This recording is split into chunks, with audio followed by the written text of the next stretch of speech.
This is How Speakers Work by Tom Harris. In any sound system, ultimate quality depends on the speakers. The best recording, encoded on the most advanced storage device and played by a top-of-the-line deck and amplifier, will sound awful if the system is hooked up to poor speakers. A system's speaker is the component that takes the electronic signal stored on things like CDs, tapes, and DVDs and turns it back into actual sound we can hear. In this article, we'll find out exactly how speakers do this. We'll also look at how speaker designs differ and see how these differences affect sound quality.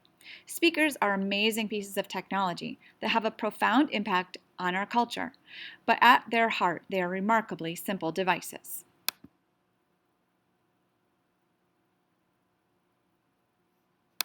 Hopefully we're going to the next page. Here we go.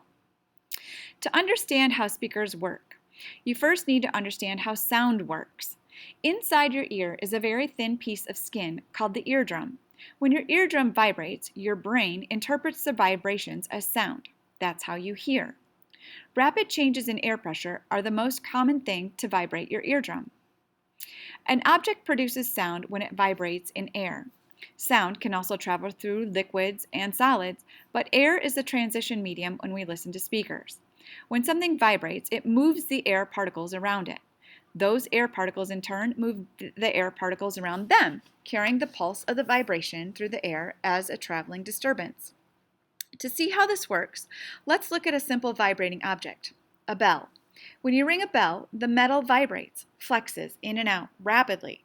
When it flexes out on one side, it pushes out on the surrounding air particles on that side. These air particles then collide with the particles in front of them, which collide with the particles in front of them, and so on.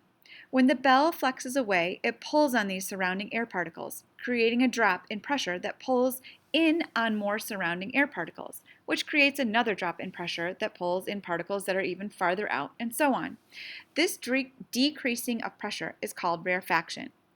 In this way, a vibrating object sends a wave of pressure fluctuation through the atmosphere.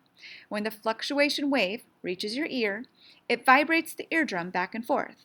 Our brain interprets this motion as sound.